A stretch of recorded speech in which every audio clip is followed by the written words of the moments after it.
భారతీయ జనతా యువ మోర్చా ఆధ్వర్యంలో దేశవ్యాప్తంగా తిరంగా యాత్ర పేరుతోటి ప్రతి దేశంలో ఉండేటటువంటి యువతలో దేశభక్తిని రేకెత్తించాలనే ఉద్దేశంతో భారత ప్రధాని నరేంద్ర మోడీ గారి పిలుపు మేరకు 13, 14, 15 తారీఖుల్లో ప్రతి ఇంటి పైన జాతీయ జెండా ఎగరవేయాలనేటువంటి ఏదైతే పిలుపు మేరకు ఆ యొక్క పిలుపుని అందుకొని భారతీయ జనతా యువ మోర్చా ఆధ్వర్యంలో ఈ యొక్క ప్రజలకు అవగాహన కల్పిస్తూ ఈ తిరంగా యాత్రను చేయాలని కేంద్ర పార్టీ నిర్ణయించడం, అందులో భాగంగా మదనపల్లి పట్టణ కమిటీ, జిల్లా కమిటీ, యువ మోర్చా ఆధ్వర్యంలో పెద్ద ఎత్తున ఈ కార్యక్రమం చేపట్టడం జరిగింది.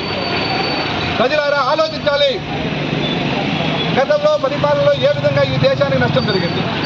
నరేంద్ర మోడీ గారు ఈ దేశాన్ని ప్రధాని అయిన తర్వాత దేశ భద్రత, ఆహార భద్రత, సైనిక భద్రత, ప్రజల భద్రత, యువత భద్రత, మహిళల భద్రత అనేక విషయాల్లో ఈ దేశాన్ని 100% గుండెల్లో దాచుకునేటటువంటి బాధ్యత తీసుకొని ఒక సేవకుడిగా పరిపాలిస్తున్న నరేంద్ర మోడీ గారి యొక్క పాలనలో ఈ రోజు మనందరం కూడా దేశం సుభిక్షంగా ఉంది.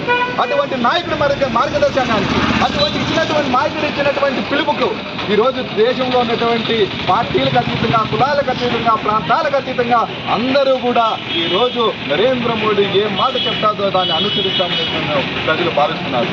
గతంలో ఆయన ఒక చిన్న పిలుపునిచ్చారు, స్వదేశీ వస్తువులు ఉపయోగిస్తామని. ఇంకో చెప్పారు, ఏదైతే మాల్దీవులకు సంబంధించి ఏదైతే పిలుపునిచ్చారో లక్షద్వీప్లో ఒక చర్య చూస్తుంటే ఈ రోజు మాల్దీవుల పరిస్థితి ఏమి? అటువంటి బలమైనటువంటి నాయకుడి యొక్క నాయకత్వంలో ఈ రోజు దేశం పయనిస్తోంది, సుభిక్షంగా ఉంది. అటువంటి నాయకుడికి మద్దతుగా ఈ రోజు దేశం మొత్తం నడుస్తున్న సందర్భంలో ఈ రోజు స్వాతంత్ర ఉత్సవాలు మనం జరుపుకుంటున్నాం. ఏదైతే రేపు జరగబోయేటటువంటి 15వ తేదీ ఏదైతే ఉందో 15వ తేదీ అందరం కూడా కులాలకు, మతాలకు, ప్రాంతాలకు అతీతంగా ప్రతి ఇంటి పైన కాషాయ జెండా ఎగరేసి మన జాతీయ ఐక్యత చాడదామని చెప్పేసి భారత ప్రధాని పిలుపు మేరకు మనందరూ పయనించాలనేసి ఈ సందర్భంగా నేను కోరుకుంటున్నాను. జై హింద్, జై భారత్.